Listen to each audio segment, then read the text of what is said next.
Apéro spécial finale NBA 2021. Aïe aïe aïe. Oi, oi, oi, oi, oi, Aïe oi, aïe oi, aïe aïe oi, aïe aïe oi. aïe. Oh, le mood, il a changé. On Attention à la sent. chute. Ah ouais, c'est clair. Oh bah là, ça sent mauvais, on va pas se mentir. C'est des putains de finales par contre. C'est des finales 2021 absolument incroyables et on vous avait dit qu'on allait faire du débrief et vous étiez nombreux à nous demander si on allait faire un débrief au bout de 4 matchs. Fallait juste attendre le Game 5. Dinguerie totale qui a eu lieu ce samedi soir évidemment à 3h du matin en direct de Phoenix. Il y avait une série à 2 partout, on avait déjà fait un petit débrief au bout de 2 rencontres. Les Suns avaient les 2 mains sur le volant, l'autoroute tout droit, pas de circulation, pas de problème. Et puis on s'était dit qu'on allait faire un petit point en milieu de série. Et ben ça y est, on a eu le Game 5, on l'a eu à Phoenix et donc forcément avec Alex on fait un petit point.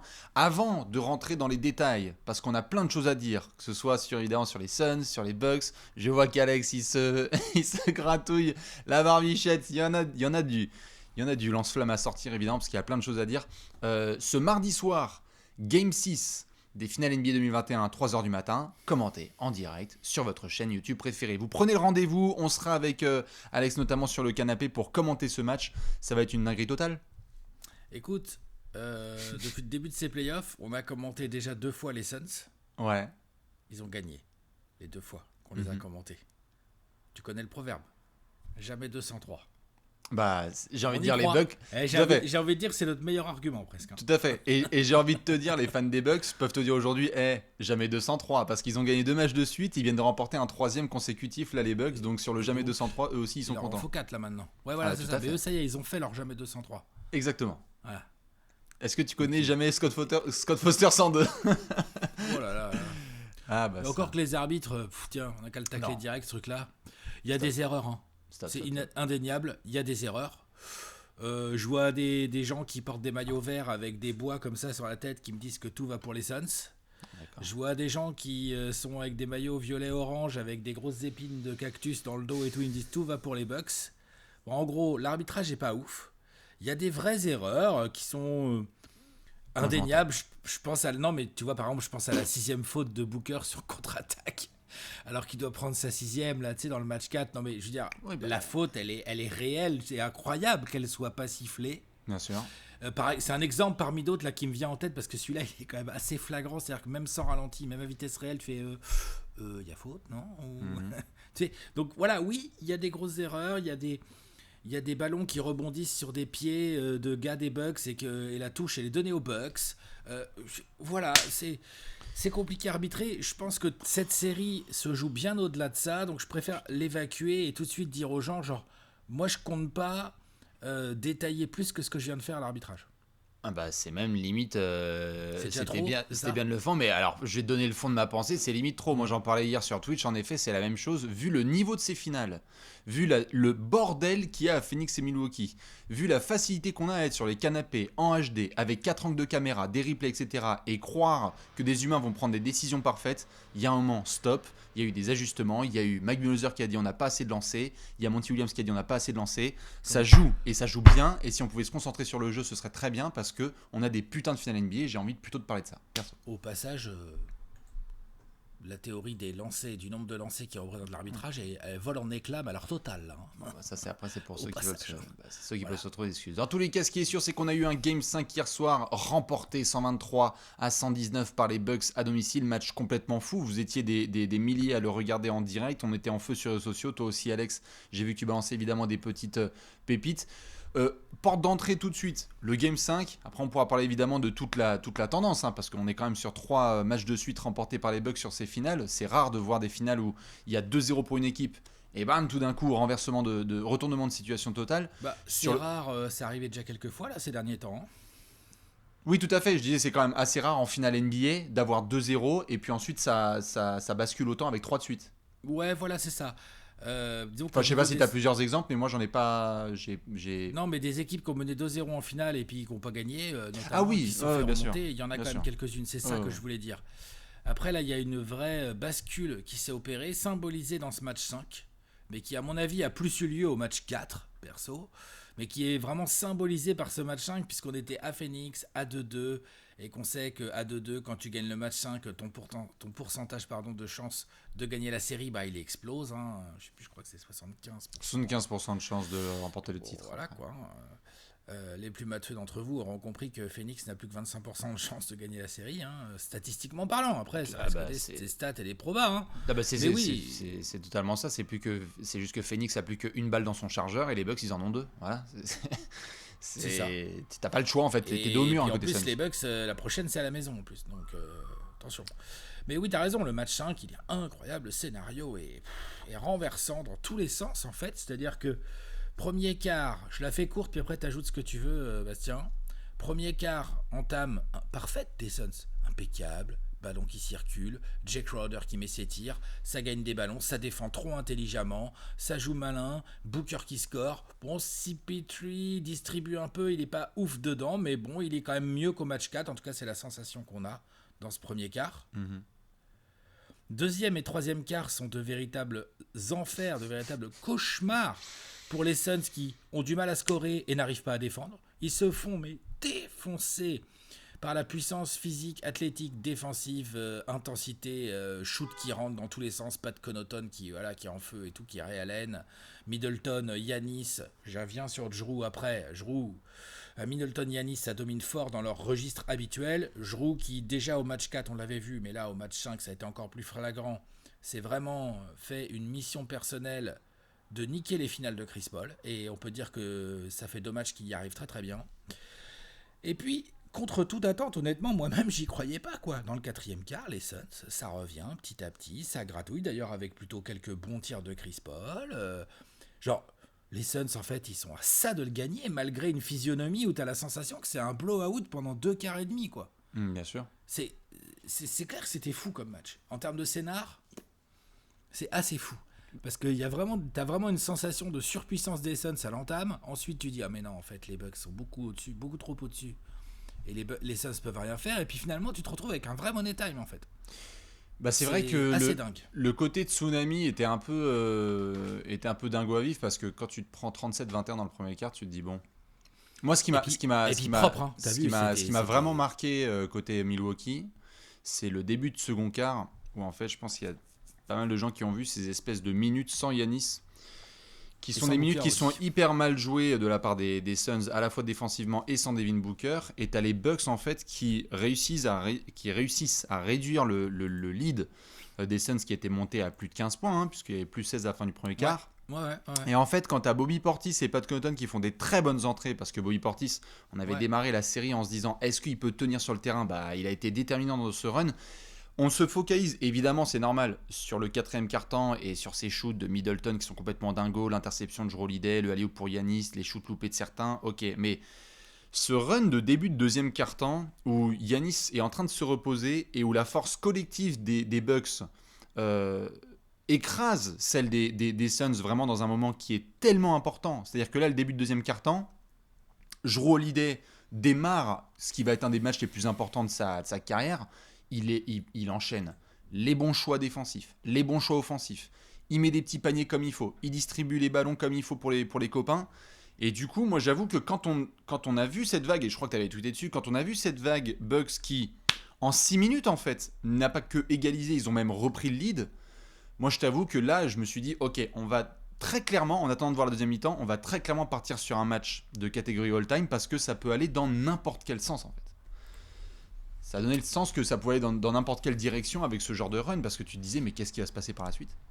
Ouais, bien sûr, ça restait très indécis. À la mi-temps, ça reste encore indécis, même si les Bucks sont passés devant, ça reste très serré. Le troisième quart, tu te dis, c'est bon, les Bucks, ils vont dérouler. C'est vrai, non ? Dans le troisième quart, il y a quand même une sensation de... les Bucks, ils vont dérouler, quoi. C'est ce run, comme tu dis, c'est les cartons 2 et 3 où c'est même plus une domination des Bucks. Ils mettent 79 points en 2 cartons en finale NBA. Pas possible. Donc, tu as la défense des Suns qui arrive plus du tout à les stopper. Rien. Et puis, tu as l'attaque des Suns au deuxième quart. Au troisième quart, ça va un petit peu mieux, mais au deuxième quart, bien sûr.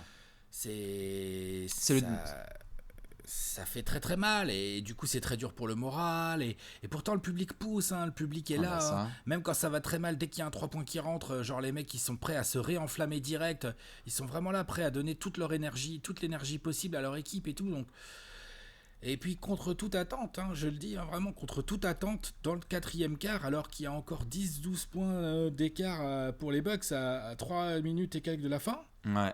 il y a 2 gros tirs très importants de Chris Paul. Il y a Booker aussi qui met des paniers importants, mais en même temps c'est ce qu'il a fait pendant tout le match. Donc, C'est le troisième quart dont tu parlais, l'offense des Suns dans le troisième quart, c'est Devin Booker et option C, Devin Booker. On a même fait une plaquette sur Monty Williams en disant vas-y, lâche la balle à Armani. Je préfère être clair tout de suite. J'ai vu des critiques sur Devin Booker. Il y a des trucs que je peux entendre. Oui, des fois, il joue un peu trop l'ISO et tout machin. Par contre, juste, faut arrêter. Hier soir, s'il n'est pas là, c'est un blowout. S'il n'est pas là, c'est un massacre. C'est le meilleur joueur des Suns, mais il y a un gap entre ce que lui propose. Entre lui et le deuxième. Et techniquement et mentalement. Ouais. Le seul qui ne sombre pas, c'est Devin Booker. C'est fort, parce que c'est vrai qu'avant ce Game 5, quand tu es à domicile et que c'est tes premières finales NBA et que tu as un match d'une telle ampleur, il y a un peu cette étiquette Legacy Game où on se dit qui va se présenter. Et on a vu le Big 3 des Bucks qui a dit genre ok, dans ce genre de situation, je pense qu'on va se pointer mais à l'heure au match. Et c'est vrai que Devin Booker a dit je suis à l'heure, j'ai ouvert le stade, en fait j'ai les clés et sachez que je vais répondre présent. Et c'est fort parce que on peut le critiquer comme tu le dis, et il y a beaucoup de gens qui sont revenus sur le jeu des Suns en disant des possessions mal gérées, il y avait un peu trop d'ISO. Il y a beaucoup de gens qui ont dit que ça avait un petit peu bloqué le jeu collectif des Suns, mais en même temps il y a tellement peu d'options côté Phoenix hier soir que moi je comprenais Devin quoi. Qui relève la tête du coup à part lui. Et puis surtout, faut bien se rappeler d'où vient Devin Booker. Match 3 horrible, dégueulasse, minable, enfin vraiment un des pires matchs que j'ai vu faire Devin Booker depuis très très très longtemps. Dans un blowout. Je veux dire un blowout où il n'a pas joué du quatrième quart, je veux dire où c'était fini, dans la moitié du troisième quart, le match il était terminé, voire à la mi-temps il était fini. Donc difficile de juger.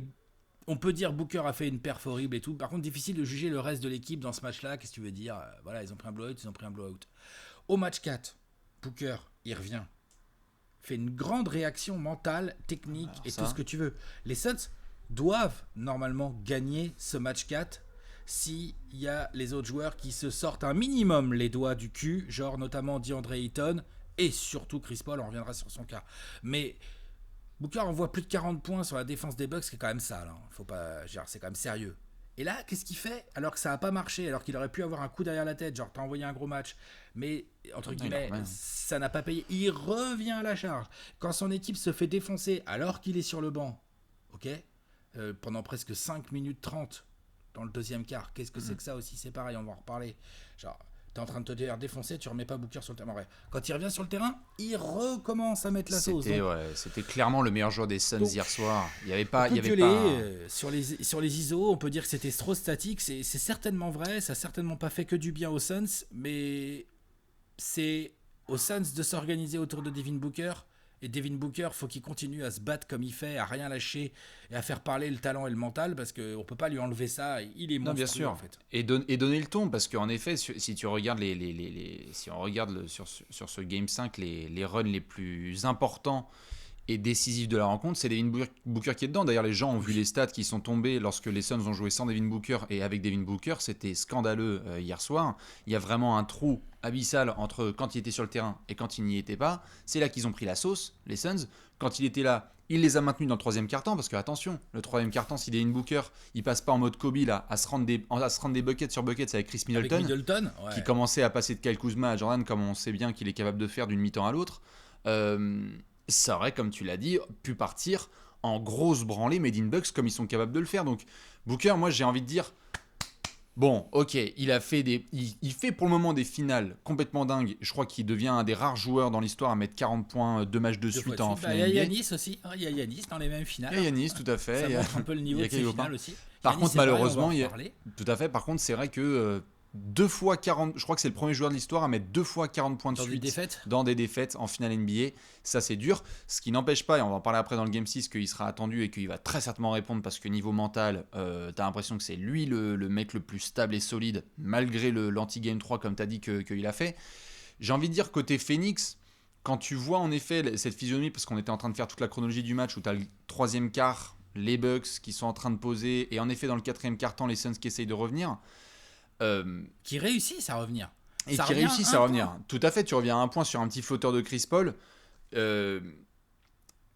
il y a à ce moment-là, je sais qu'il y a eu en effet un jeu qui est évident de vouloir aussi pointer du doigt, et on va le faire avec Chris Paul, avec Monty Williams et DeAndre Ayton. J'ai aussi le sentiment que, mine de rien, quand tu as perdu Dario Saric et quand tu as perdu un peu de profondeur, on a vu aussi les limitations côté Phoenix. Je sais pas si tu vois ce que je veux dire, dans certains moments du match, lorsqu'il a fallu faire des sélections, je trouvais que ça manquait un petit peu d'options. Oui, oui, évidemment, Dario Saric manque à la profondeur.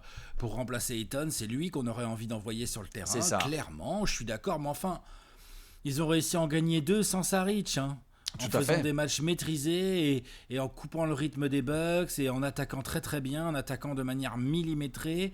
Quand c'est la défense des Bucks et ce sont des ajustements des Bucks et notamment de Budenholzer, on peut dire ce qu'on veut, qui ont permis quand même à la défense des Bucks de petit à petit prendre complètement le dessus sur toute une partie de l'attaque des Suns.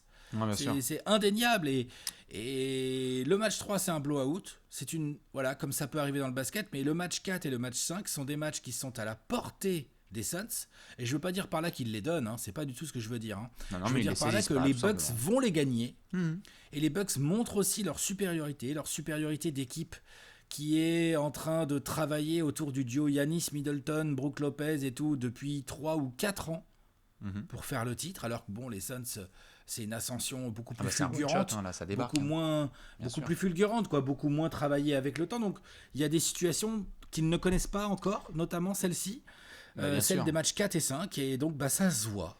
Ça se voit, et ça s'est notamment vu dans le quatrième quart-temps. Je pense qu'on peut y venir parce que c'est un des noms qui a le plus circulé. À la fois celui de Jrue Holiday, où on en a discuté à 6h du matin avec les copains qui étaient en direct sur Twitch. Je pense qu'on peut lui donner, Alex, le titre à Jrue Holiday de joueur du match. Il a été complètement dingue avec 27 points et 13 passes à plus de 50% au tir, avec des interceptions, une interception mythique sur Devin Booker, un petit contre par-ci par-là, des gros rebonds, du leadership. Chris Paul, je pense qu'on peut tout de suite rentrer dans le vif du sujet parce que c'est un des noms les plus prononcés là, sur ce Game 5. L'entame de match, tu en parlais tout à l'heure, il y a un petit peu de distribution, il essaye de mettre des gars dans des bons spots. Jay Crowder, il y a un petit mid-range de Chris Paul, il en donne une aussi pour DeAndre Ayton. C'est pas mal, mais on sent quand même que c'est pas non plus tip-top. Beaucoup de temps de jeu pour Cameron Payne sur la première mi-temps, je crois qu'il y a 11 minutes pour Cameron Payne. Et vraiment, pour le coup, je crois que quand on voit Chris Paul finir à 21 points et 11 passes, mais avec un impact tellement éloigné de ses statistiques, c'est fou, quoi. Moi, j'étais hyper déçu de la prestation globale sur combien de temps de jeu il a 35 minutes de Chris Paul. J'ai essayé de rester mesuré parce que quelque part. Alors, permets-toi. Non, mais on est obligé de rester mesuré parce que sans Chris Paul, les Suns, ils seraient pas là. Voilà. Ils seraient pas là. C'est indéniable. Tu peux pas. Moi, j'aime cette équipe, tu vois. Je suis fan des Suns. En plus, j'aime cette équipe. Je peux pas dire du jour au lendemain, genre ouais, nanana, il nous fait chier, Chris Paul. Et... Non. Par contre, ce qu'on peut dire. Non, c'est sur ce match. Et qui est sur le match d'avant. Oui, bah ça fait de toute façon. Donc voilà. En fait, ce que je veux dire, c'est que toi, Booker, 24 ans, découvre les playoffs. Match 3 horrible. Match 4 énorme. Match 5 énorme. J'attendais de Chris Paul après son match 4 horrible, et ça peut arriver à tout le monde, et Jrue Holiday, il a élevé son niveau de jeu défensif, et c'est un client, on l'avait dit en preview, très relou pour Chris Paul, parce que athlétique, physique, intelligent en défense et tout le bordel. Match 4 horrible de Chris Paul. Match où s'il avait été ne serait-ce que correct, je pense qu'on le prenait. Oui, vous le prenez, oui, bien sûr. Possiblement, hein. Après, vu le match de Booker et puis des autres choses qui se passaient autour, c'était possiblement un match que tu prends. Si Chris Paul est un minimum correct, ne perd pas des ballons incroyables, Chris Paul tue les Suns dans le match 4, sur ce match. Donc je m'attendais à un impact bien supérieur dans le match 5. Alors statistiquement, on m'a opposé les stats, oui, mais quand même, il a été clutch dans le 4e quart, et puis il a quand même 11 passes d'ess et tout. Ouais, statistiquement c'est vrai, mais quand tu regardes le match, quel moment Chris Paul a un réel impact? Il y a les 2 gros tirs dans le 4e quart. C'est le 4e quart. Mais c'est pas lui qui ramène l'équipe, du sûr. tout. Et puis, il y a un truc. Alors, on m'a dit, oui, il est blessé, il a mal à une main. Alors, d'où ça sort? Peut-être que c'est vrai. Hein, il s'était annoncé avant le début de la série que c'était pas mal qu'il finisse la série plus tôt parce qu'il avait le poignet un peu difficile. Mais bon, quand on voit le Game 1 et le Game 2 de Chris Paul, stop. ça va. Ça Tu vois, va. il a l'air de pouvoir jouer. Ça va. Donc peut-être qu'il a des petites gênes et tout. Je crois pas que. Je crois que me souvenir que Giannis Antetokounmpo il s'est mis le genou en W quelques jours Oui, et avant puis la on est le série. 17 juillet, donc j'ai envie de dire, Donc- on est en fin de saison NBA, tout le monde est claqué, donc on a y des va. petits bobos et tout. Donc voilà, moi ce que je reproche le plus, au-delà même de l'efficacité au tir ou quoi, encore Chris Paul est toujours à peu près propre, c'est manque d'agressivité. Manque d'agressivité. Ah, c'était chaud, hein. Il y a eu 2-3 possessions, c'était dingue. Perte de balle par manque de lucidité. Alors que c'est fou, il en a qu'une seule. Hein. Il y a qu'une seule balle perdue, mais il y a des situations oui, je parle numériquement. au match 4. Oui, Je parle au match d'accord. 4. Ok, je croyais Non, que tu non, parlais je du match parle au d'hier match soir. 4, perte de balle par manque de lucidité. Du coup, qu'est-ce qu'on voit au match 5 ? Un Chris Paul qui, au lieu de réagir et de donner plus dans l'impact, il fait gaffe à tout ce qu'il fait. Là où un mec comme Booker dit ok, on va rentrer dedans. On y Et à va. côté, il y a Chris Paul, il fait gaffe, veut surtout pas perdre le ballon. Mais essaye de booster les Suns, gros. Essaye en fait. Les Suns sans un Chris Paul avec un bon niveau, on le voit bien, ça facilite grandement le travail des Bucks. D'ailleurs, choix tactique clair des Bucks. Hein. Ils ont dit, tu sais quoi, on va se démerder, on va voir ce qu'on peut faire. Vas-y, PJ Tucker, fais de ton mieux sur Booker. Par contre, Jrue Holiday, on veut des Giannis en switch derrière sur Chris Paul. En gros, on veut pas se la faire mettre par Chris Tu Paul. l'étouffes, tout à fait. Et ça marche, et ça marche. Et ça a marché, tout à fait. Sur le Chris Paul, sur le sujet Intelligent complet. de la part des Bucks. Sur le sujet complet, puisque tu t'en parlais là juste en intro, l'idée c'est pas de dire évidemment de faire tout noir tout blanc et de dire Chris Paul aux oubliettes c'est un choker quoi que ce soit. Non, en effet les Suns sont là évidemment grâce à lui. Il a été énorme pendant les playoffs, il est énorme sur les 2 premiers matchs des Suns, il est absolument énorme. Donc l'idée c'est pas de dire ça, c'est juste de prendre du match par match. On peut aussi dire, moi j'ai vu des gens dire bon bah le mec il est complètement dingo à 36 ans, il y a un moment où ça claque. Aussi, peut-être que t'as pas forcément t'as peut-être pas forcément la même cardio et parfois juste tu peux avoir un off game. C'est juste qu'en effet quand tu vois que sur la feuille il y a qu'une balle perdue, il y a eu des passes qui en fait ne sont pas comptées comme des balles perdues pour Chris Paul, mais où les passes sont ratées en fait. C'est des passes que habituellement Chris Paul réussit et qu'il met vraiment dans la pocket du tireur, c'est-à-dire Cam Johnson. Habituellement il est dans le corner, il la récupère là, ça shoot, tu gagnes une demi-seconde. Certes, pour certains ça peut paraître anecdotique, mais à ce niveau-là de la compétition, ce sont des demi-secondes qui sont fondamentales parce que ça permet à un Cam Johnson d'être en rythme, de mettre son 3 points, le public explose, etc. Au lieu de ça, Chris Paul, parce qu'il n'est pas en forme, parce qu'il était un petit peu maladroit et qu'en effet il faisait trop attention, la passe elle est tout en haut. Et donc on l'a vu sauver un ballon, et pareil il y a eu une situation, je crois que je sais pas si tu t'en souviens, dans le 4e quart-temps, où je crois à 5 minutes de la fin, il y a une fin de possession d'horloge où la balle elle est pour DeAndre Ayton en tête de raquette, où tu sais qu'habituellement il la donne à Chris Paul et c'est parti, il reste 8 secondes. Et Chris Paul recule vers le milieu de terrain et il refuse en fait, comme si c'était à DeAndre Ayton sur un match serré, fin de possession à domicile en finale NBA, de devoir tenter quelque chose. Il a tenté un petit drive là, et il a tenté un petit hook sur Brook Lopez et on s'est regardé en mode en fait plus Ayton match 4 match 5 en plus il est en difficulté, on va évidemment en parler aussi. mais sur le coup sur cette possession quand tu vois Ayton créer à ce moment-là, tu te dis bon bah ce n'était pas le vrai Chris Paul. Il y a des matchs, je pense que tu as vu plus d'une fois cette saison où Chris Paul il est à 16 points, 6 passes et il a un contrôle total du match. Là 21 points et 11 passes, on n'y était pas. Non, et tu vois, sur ce genre d'action là que tu cites, bah moi j'aurais préféré que Chris Paul il la prenne et qu'il tente un tir trop compliqué, un peu casse-croûte et que ça rentre pas. Ou qui flop et qui provoque de lancer ou 14 secondes sur l'horloge, bien sûr. Mais au moins que ça soit à lui de le faire, pas qu'il regarde Ayton le faire. En fait, ce que je reproche le plus à Chris Paul depuis le match 3, je le mets un peu à part dans la série, parce que vraiment c'est un blowout bizarre dans lequel tu te fais défoncer quand t'es Phoenix, donc tu peux difficilement juger les joueurs là-dessus. C'est un match game. 4 horrible j'ai eu la sensation en regardant ce match 5 que Chris Paul était très atteint mentalement par le match 4 et qu'il s'en était pas relevé et qu'il avait peur. Flippant, ça. Et qu'il avait peur. Bah ouais, mais ça c'est flippant parce que Chris Paul, là c'est la sensation que j'ai eue. Pareil, c'est ce que je tweetais en plein milieu du match, c'est que je me disais, mais attends, cette gueule-là de Chris Paul, tu sais, qui a un peu les sourcils froncés, qui regarde à droite à gauche, moi ça m'a rappelé des séquences Rockets, Clippers, exactement, où je me disais genre, what the fuck, j'aime pas du tout ce genre de regard, alors qu'en face, le mec qui a 13 ans de moins, c'est Booker, il était là genre, les gars, on y va, on leur rentre dedans, c'est parti, on va les chercher, ils sont atteignables, et c'est ça qui était assez flippant. Donc Chris Paul, malheureusement, et je sais pas ce que t'en penses, mais malheureusement, j'ai l'impression que là, mardi soir, Game 6, Chris Paul n'a pas le choix, en fait. Il faut que tu fasses un match monstrueux, là, Chris Paul. Tu ne peux pas compter sur les autres. Est-ce qu'on y croit qu'il peut le faire ? Ah, moi, je pense qu'il peut le faire. Je demande, je te pose vraiment la question. Est-ce qu'on croit vraiment, là, vu les 2 matchs qu'on vient de voir, que Chris Paul peut le faire ? Bah moi je pense qu'on va avoir nos peur, là, quand même. Tout à fait, il fait peur, mais je pense qu'on va avoir nos réponses mardi soir. Je pense que les Suns évidemment comptent sur lui, que on l'a mis dans un top 100 all-time, on a dit que c'est un des meilleurs meneurs de l'histoire, un des meilleurs maestros de l'histoire, que les Suns l'ont récupéré pour ce genre de situation aussi. C'est-à-dire que certes c'est pas un mec qui a pour les emmener mais dans ce genre de situation. Tout à fait. Ça c'est réussi. Bien sûr. C'est pour ça que j'ai commencé le passage Chris Paul par ça, parce que autant les défenseurs de Chris Paul, je les comprends.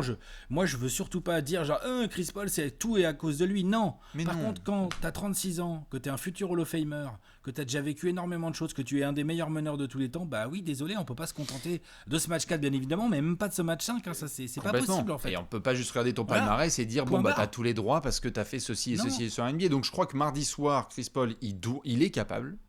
Et il doit le faire parce que, en fait, et ça va nous mener gentiment aussi aux Bucks, c'est que quand on voit le renversement de situation, le retournement un peu sur ces finales NBA, les Bucks ont trouvé des failles et les Bucks montrent que, comme la phrase qu'on avait sortie, je crois, Alex, en débrief des 2 premiers matchs, la marge d'erreur des Suns est hyper fine. Je veux dire, Booker fait des matchs à 40 points et en face...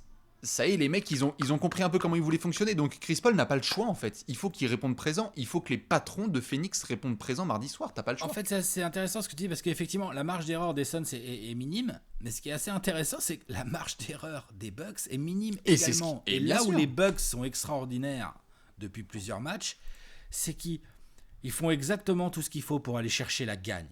Et pas les Suns. Les Suns se font manger, et ça arrive, c'est comme ça. Il faut savoir aussi reconnaître, pas forcément vouloir toujours mettre les défaites sur des individus spécifiques, mais reconnaître aussi que au match 3, il y a un blowout. Au match 4, les Bucks, ils étaient dans une merde noire et se sont sortis les tripes pour aller chercher une victoire. Cashman et Middleton. Et que hier soir, ça réagit direct, comme tu l'as très bien expliqué, dès le 2e quart, 3e quart, et que dans le 4e quart, quand il faut être clutch, il y a des gros tirs de Middleton, il y a des interventions défensives de Jrue. C'est-à-dire qu'on a eu le contre de Giannis au match 4, là maintenant on a le style de Jrue, et autour de ça, tu as des shoots de Middleton, des machins. Enfin, tu vois, genre, ouais, le Big 3 des Bucks est monstrueux. Sur le Game 5, il a été complètement dingue et justement, c'est ce qui nous permet de parler maintenant un petit peu des Bucks puisque les Suns, on en reparlera après en prévue du Game 6. Milwaukee était mené 2-0 et je montrais en rigolant hier un peu le tweet qu'on a envoyé il y a 7 jours. Donc à quel point une semaine peut tout changer. Il y a 7 jours, quand il y a 2-0 pour les Suns, déplacement à Milwaukee. Nous, on avait fait une preview, on s'était dit ça va revenir à 2-2, si je dis pas de bêtises. On avait fait un débrief, je crois, en sortie de 2 matchs, on avait dit ça va revenir à 2-2 dans l'Arizona. Tous les deux. Tout à fait. Bon, j'aurais préféré me tromper. J'imagine, mais au final, ça a été assez bon. Et je pense qu'il y avait plein de gens, évidemment, qui voyaient, c'était normal, la dynamique des Suns, et on se disait, waouh, ça va être chaud pour les Bucks, même avec un Giannis énorme sur le Game 2, ça perd, attention.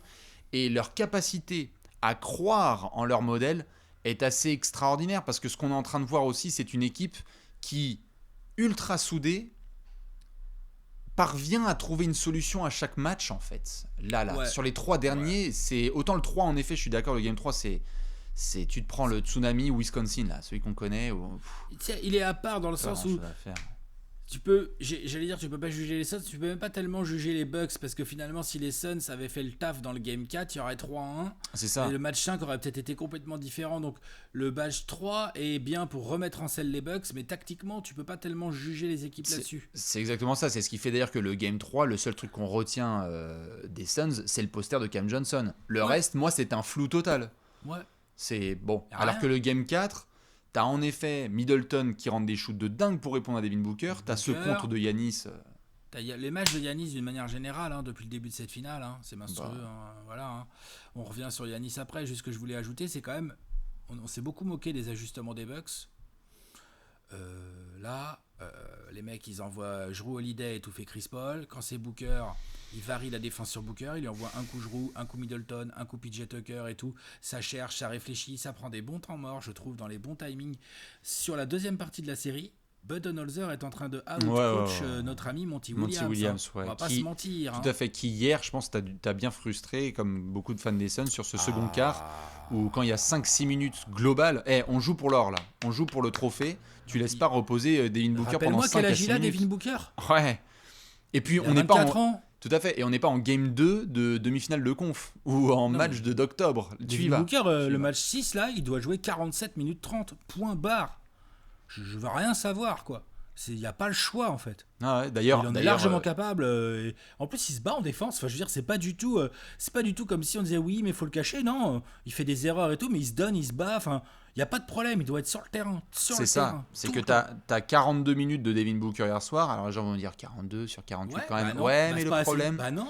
Et c'est ça, c'est que dans un match que tu perds que de 4 points, bah en fait les 2-3 minutes où t'as pas Devin Booker, elles font mal puisque en face t'as 41 minutes d'Antetokounmpo, 44 de Middleton, 42 de Jrue Holiday. C'est bon, les conneries Budenholzer, on l'a suffisamment taclé sur la bulle, on l'a suffisamment taclé sur le passé. Maintenant on est en finale NBA, Bud il a compris, on met les deux pieds sur l'accélérateur avec le Big 3. Et il a été énorme hier soir, il met 88 points avec 24 passes, 20 rebonds, des actions dans tous les sens. Ils ont été vraiment, vraiment extraordinaires hier, Yanis, Chris et Jrue.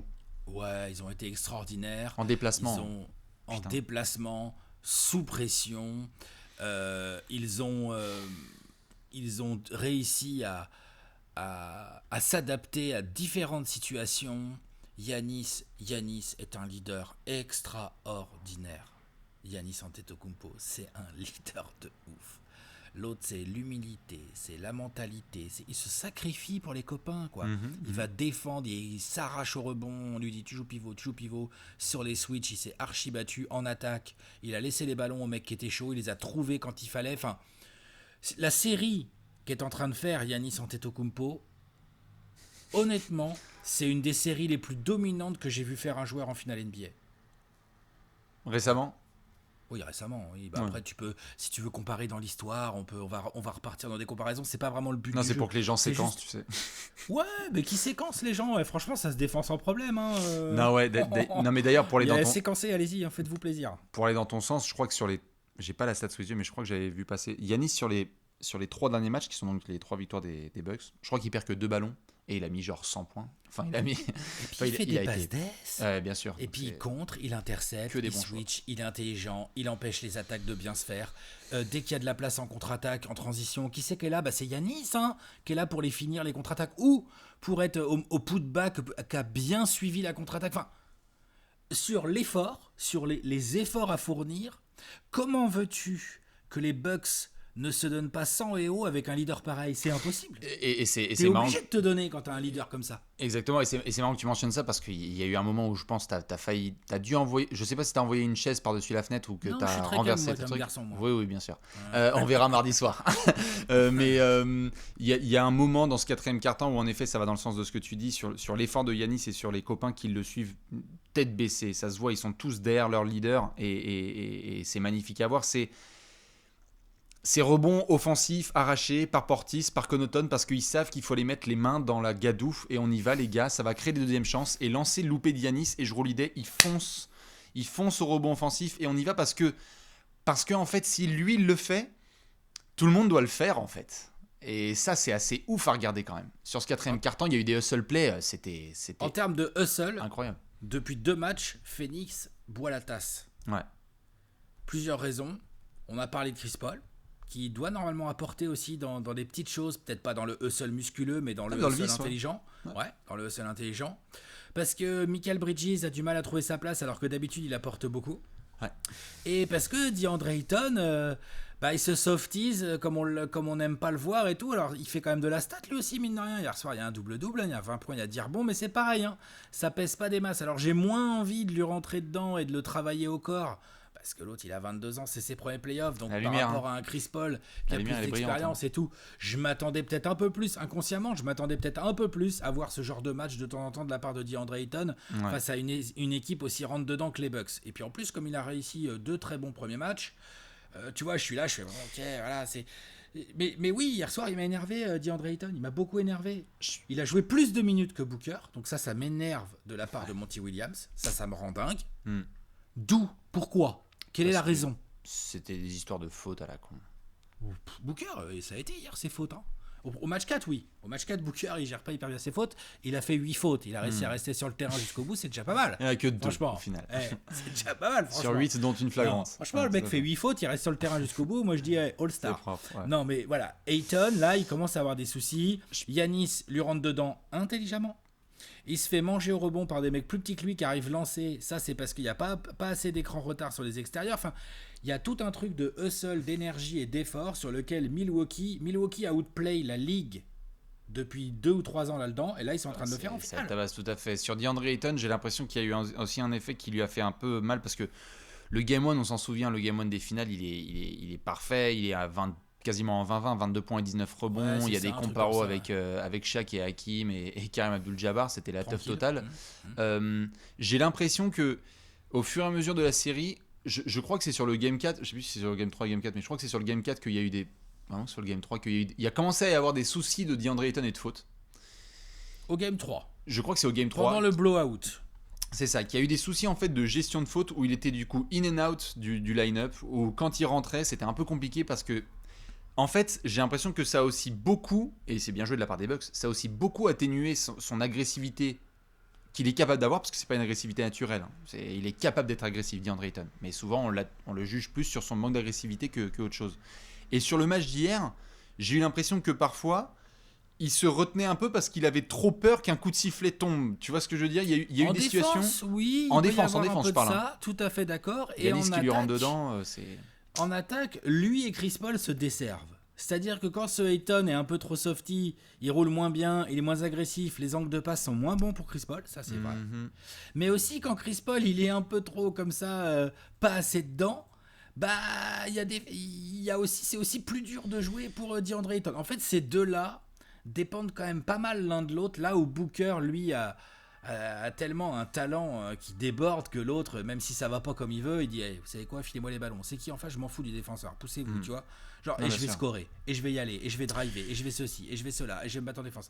Alors que Chris Paul et Ayton, il y a un truc de ensemble. Tu vois le game 1 extraordinaire de Ayton. Le game 1 de Chris Paul est monstrueux également. Bien sûr. Bah, ils pèsent l'un l'autre parce que la qualité des écrans de Ayton dépend aussi de son envie de bien les poser. Ça aide Chris Paul et ainsi de suite et ainsi de suite et ainsi de suite. Donc c'est compliqué à jouer. Puis de toute façon les Bucks là c'est collectivement les Bucks sont en train de d'ailleurs c'est même pas sont en train, c'est ont complètement pris le dessus sur les Suns. Là le momentum a basculé, ouais. C'est clairement côté Milwaukee, il y a un seul joueur collectivement qui arrive pas à tenir, et d'ailleurs je sais pas pourquoi est-ce qu'il a eu encore 8 minutes de jeu, c'est Jeff Teague qui ne devrait même pas participer au final NBA. Oui, je comprends pas pourquoi il le fait rentrer parce que c'est les 4 minutes de repos de Jrue Holiday et qu'en fait il y a pas d'autres solutions. On s'en fout. Ouais, ils sont un peu après c'est une rotation à 7 et ils ont pas non plus envie d'être cramouilles. Il leur manque DiVincenzo, tu vois les Suns, Saric. Et il leur manque DiVincenzo et ça se voit dans leur rotation. C'est sûr et certain. Sur le collectif, en effet, Bucks, on voit que le groupe est complètement au taquet, que chacun connaît son rôle, qu'ils sont en train de potentiellement, et je dis bien potentiellement parce que la série n'est pas terminée, il y a aussi beaucoup de gens qui ont enterré le match une fois le Game 5 terminé, parce que je rappelle que les Suns sont une des, si ce n'est la meilleure équipe en déplacement de la NBA cette saison. Donc un déplacement à Milwaukee, même si ça va être chaud, ils sont tout à fait capables de l'emporter là-bas mardi soir. Mais bien sûr. Donc c'est absolument pas pour l'emporter. C'est juste, pour finir, après je te laisse parler évidemment des Suns en déplacement, on a rarement vu quand même un 2-0... 4-2 potentiel. Moi, le premier souvenir qui m'est venu à l'esprit, c'est Miami-Dallas 2006. Miami-Dallas 2006, c'est clairement le même genre, entre guillemets, de turnaround. C'est un 2-0 pour Dallas, où ensuite, on se dit, que se passe-t-il ? Et avec Riley, avec Dwayne Wade, avec Peyton, Walker, Shaq et compagnie, ils parviennent à faire un sweep inversé, avec 4 matchs de suite. Là, c'est déplacement à Milwaukee, match 6 ce mardi soir. On va se pencher justement sur cette rencontre parce qu'il y a plein de choses qu'on peut dessiner. Toi, on va dire que tu es à la place de Monty Williams qui a été souvent loué sur ses playoffs et qui a fait des beaux speeches. On l'a vu c'est souvent. pareil non plus, j'ai pas envie de le clouer au pilori là, pour 2 matchs ratés en finale, même si ça met un somme incroyable. Bien sûr. C'est extrêmement frustrant. Mais les mecs sont arrivés jusque-là. C'est ça. Genre, moi, j'oublierai pas que s'il y a 3 mois, tu m'avais dit, bon, Suns Bucks en finale et puis vous allez mener 2-0. Oui, bah. Tu signes direct, bien sûr, bien sûr. Oui, c'est bien, Tu c'est signes super, toujours. allons-y. Et comment ça se passe, tu vois? Et donc justement, en amont de ce Game 6, tu es Monty Williams. Qu'est-ce que tu demandes ta recette pour qu'on puisse avoir un Game 7 des finales NBA à Phoenix? Alors, déjà, j'avais trouvé ça bien. Après le match 4, on avait vu son speech dans le vestiaire juste après le match 4 à Milwaukee, perdu donc de quelques points avec énormément de pertes de balles. Il avait parlé de pertes de balles, il avait parlé d'agressivité, et il avait dit que malgré toutes ces pertes de balles et ce manque d'agressivité, ils avaient perdu que de très peu. Donc en gros, que les Suns ont la possibilité d'aller chercher les Bucks. Ce qui était intéressant, c'est que les Bucks avaient extrêmement mal shooté dans ce match, mais l'avaient gagné quand même, à cause de toutes les pertes de balles, notamment des Suns et de tous les points laissés en transition. Match 5, scénario quand même très différent, c'est-à-dire que là, on a des Bucks qui ont ultra bien shooté, on a des Suns qui ont fait un petit peu plus gaffe quand même à la balle, quand même, en termes de pertes de balles, notamment Cricri, quand même, tu vois, genre ça fait quand même du bien. Mais pourtant, pareil, rebelote, tu le perds de peu aussi, avec un money time, avec des vraies possibilités de le gagner. Dans le match 4, t'es à plus 9, tu te fais complètement blow la fin du match, quoi. C'est un run, voilà. Et dans le match 5, tu reviens, mais t'es court. Là, qu'est-ce que tu fais pour le match 6 en termes de discours? Tu vas à l'extérieur, en même temps, t'es dos au mur et t'as une immense pression. En même temps, faut jouer libéré, là. Les paroles, elles doivent être celles-ci de Monty Williams. C'est faut jouer libéré. Je veux dire, t'es arrivé là, t'es les Suns, personne t'attendait vraiment à ce niveau. Chris Paul a changé le visage d'un groupe qui progressait. Jay Crowder, on peut me dire ce qu'on veut de Jay Crowder, mais heureusement qu'il est là. Bah oui. Il se bat comme un fauve et tout, et tu sais que tu vas pouvoir compter sur lui. Alors, tu peux pas toujours compter sur lui offensivement. Des fois, il est un peu chaud là, comme hier en début de match, puis après ça se calme. Bon, voilà, c'est Jay Crowder. Il fait ses finales. Exactement, il fait grave ses finales. Il se bat dans tous les matchs et tout. Tu dis à Devin Booker, continue mon grand, et puis je vais te faire jouer 47 minutes, par contre je te préviens. Mais vas-y, t'es en mode green light, vas-y. Tu crées, tu drives, tu joues, tu shoots, tu machin, tu flotteur, vas-y. Et tu vas voir, t'es obligé de Be legendary, tu dis. Ils se connaissent bien entre Monty Williams et Chris Paul. Je sais pas, allez dîner tous les deux là ce soir, dites-vous les choses droit dans les yeux. Il y en a un, il doit arrêter de se faire manger par Budenholzer, et l'autre, il doit arrêter de se faire manger par Jrue Holiday. Le salut des Suns passe par là. Donc, ce sont les deux hommes les plus expérimentés du groupe. Bon, avec Jay Crowder, tu vois, mais c'est à eux. Ça doit venir d'eux. Et donc, ils doivent comprendre que oui, ils sont dos au mur, mais en même temps, leur parcours est déjà tellement énorme que voilà, maintenant, il faut se lâcher. Il faut tout donner pour revenir à la maison jouer un Game 7.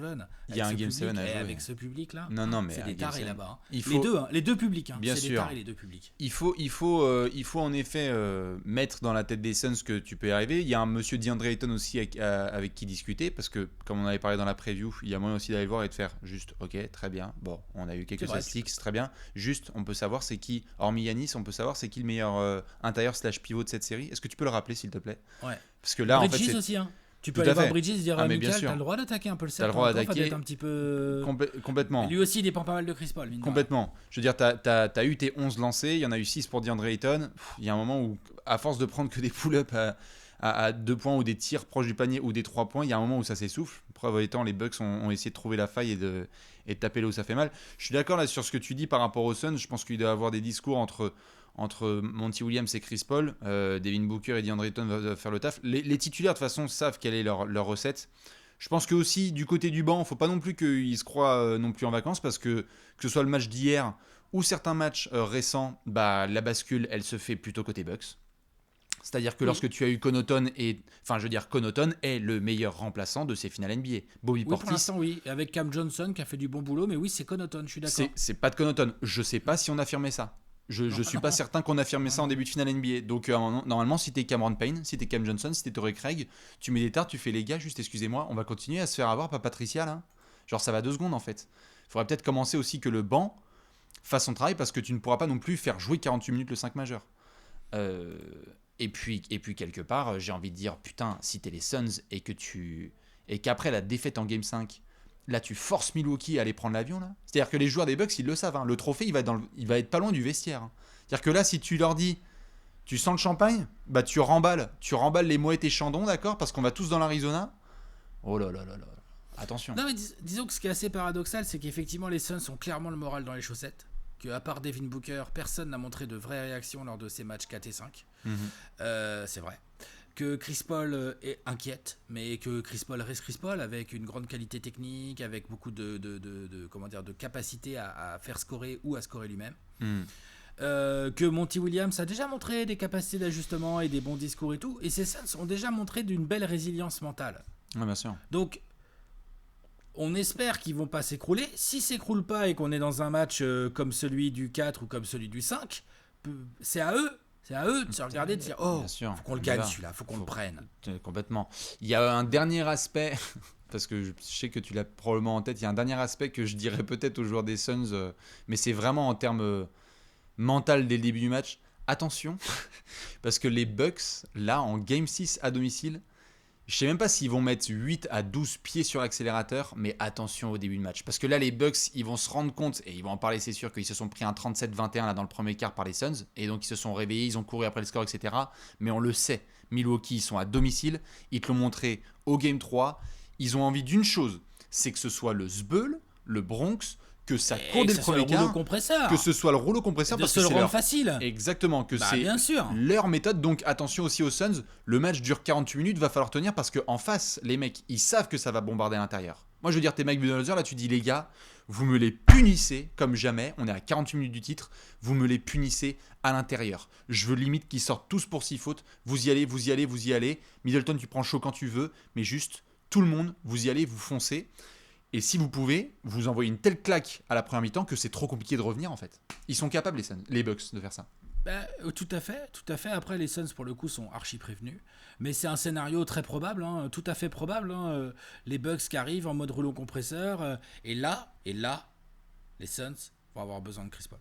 Et là, exactement. Dans un premier quart comme ça, où tu te fais déboîter la gueule, je pense que Booker, il va prendre ses tirs, il va essayer des trucs, il va essayer de te scorer. Chris Paul doit avoir le tempo, doit gérer des choses et doit mettre ses coéquipiers dans les meilleures dispositions possibles. Ayton devra faire gaffe à ses fautes. Enfin, après, il y a plein de paramètres. Tu dis qu'ils doivent pilonner à l'intérieur, mais finalement, au match 4, ils ont essayé de pilonner aussi à l'intérieur. Ils ont eu beaucoup de mal à réussir leur shoot parce que la défense des Suns s'étant prévenue, les Crowder, les Ayton, Bridges, c'est aussi un défenseur intelligent. Bien sûr, Cam Johnson Torrey pour Craig les aides. Et tout, Cam Johnson, tu vois, genre. En fait, les Suns ont plutôt bien réagi et les Bucks ont finalement eu du mal à scorer à haut pourcentage, complètement l'inverse du match 5. Mais finalement, le match 5, les Bucks scorent à haut pourcentage à distance et parce qu'il y a de la transition. Bien sûr. Donc, ça va être un drôle de match, mais c'est sûr, les Bucks vont démarrer ce truc-là et le sabot sur l'accélérateur, ça c'est sûr et certain.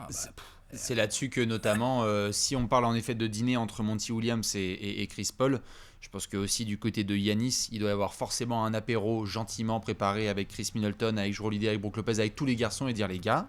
On ne sait pas si on aura d'autres fenêtres de tir, on verra, mais là on est à l'aube, on est à 48 minutes de faire un truc qui, d'ailleurs on ne s'en rend même pas compte, on en parle un petit peu, mais là on est en pleine finale NBA donc c'est compliqué, mais si les Bucks remportent le titre là, c'est incroyable si les Bucks remportent ce titre.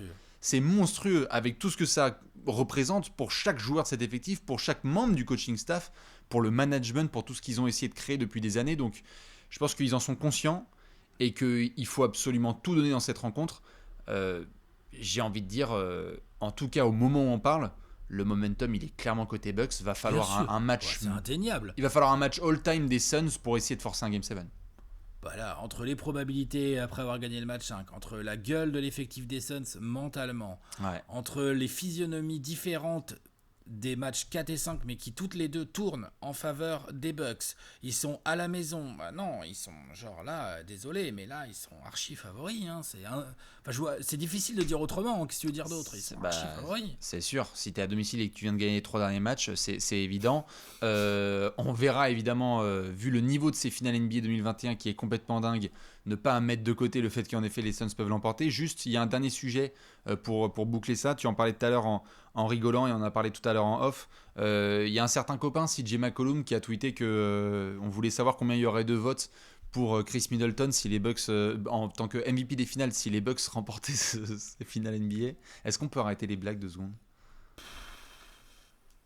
Enfin, pourquoi pas, s'il y a des gens qui ont envie de voter Middleton, il fait des très belles finales. Mais... faut arrêter.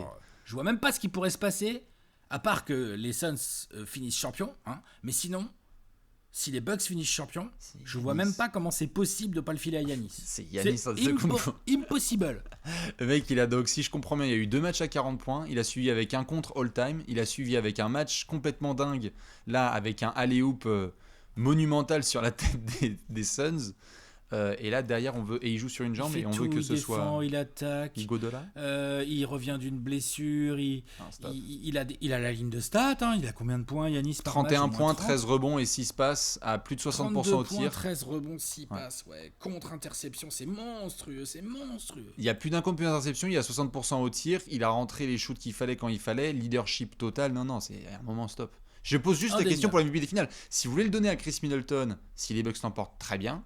Mais j'ai l'impression que là, très clairement, on est en train de partir sur un seul scénar. Soit c'est Giannis, soit c'est Devin Booker. Point barre.